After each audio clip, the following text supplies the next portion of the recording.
So I want a show of hands. Can anybody in the room believe that I used to be incredibly shy and wouldn't speak to people? I used to sit in a corner holding a book. Can anybody, reading a book, can anybody believe that I was incredibly shy? And that's because if you look at me now, I do look confident. I do look like I know what I'm talking about. So I guess that will give you an idea that we change over time. We can become more confident. We can become more self-aware. But if we're not confident and self-aware, at the age that we think we should be, don't despair. It can happen over time. So I trotted off to a shoe store with lots of other people many years ago to get a job in a shoe store as a sales assistant, filled out this form, didn't have a resume. And does anybody have any idea why I got the job in the shoe store? Why they gave me the job? I love shoes, by the way. Sorry, my angel? No, I knew no one. I had a nice smile. And so the guy who was hiring people said, you'll be good with customers because you've got a nice smile. As soon as you walked into the shoe store, I noticed your smile. So whether you're at university, whether you're doing your volunteer work, whether you're at a social event or going for an interview, first impressions count. I couldn't carry on much longer like this for the simple reason I was diagnosed with breast cancer for the first time in 1997. And that changed my life forever. I was very lucky in anything we do in life, whether it's our heart health, our mental health, anything at all, early detection is crucial. So again, I persevere, I'm quite stubborn and determined. And those are three traits that got me through a lot of challenges. What I didn't realise, though, at that point in time, that selling shoes and being a sales assistant gave me some really good groundwork into sales and knowing how to deal with customers.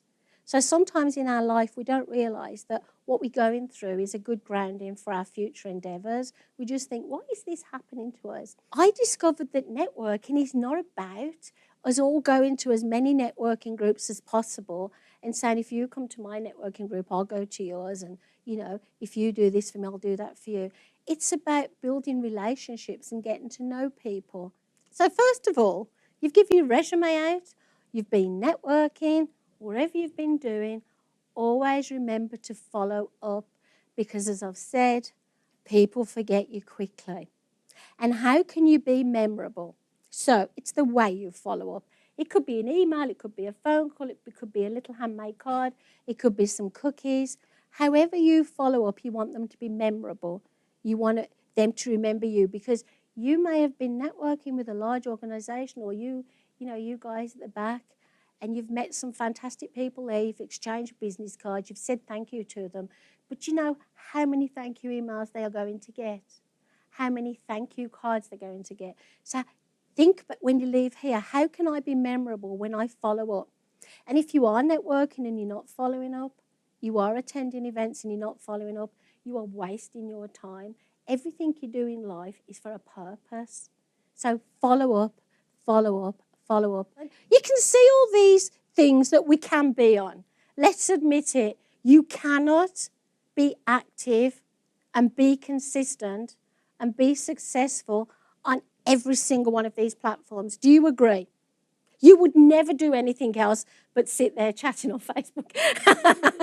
No, we do deserve to have some playtime, but if we are going to use social media so that our resume pops, we have to be sensible. We have to choose the ones. So I use Pinterest. It's very graphic, lots of graphics. So I go on there for the Small Business Community Network and Motivational Steps, and it's a great way to showcase who we are and what we do. I love Facebook. I have a Facebook page for Motivational Steps. I have a Facebook group for the SBCN. I manage all our social media sites. I love to do it. I love to interact with people. What that's doing for me, and it can do for you guys, it can make a resume pop because you are now a real person.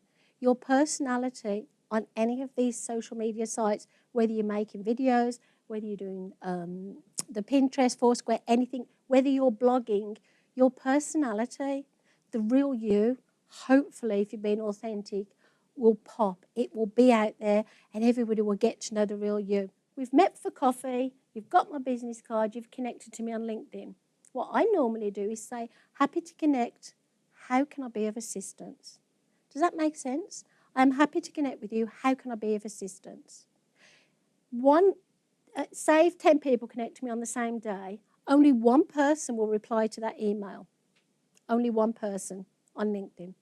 They are losing out big time because what they're doing, they're collecting people. They're collecting connections. They're not building relationships. My profile pops. It says, I am the social sweetheart. It does not say, I'm a professional speaker. Do you know why? There's 1,000 other professional speakers. There's only one social sweetheart. Once you realize that you are good at something and people like you, the world is your oyster. And again, like attracts like. The people who come into my life are like you guys. They are nice people who are authentic, hardworking, persistent, and set goals and know what they want out of life.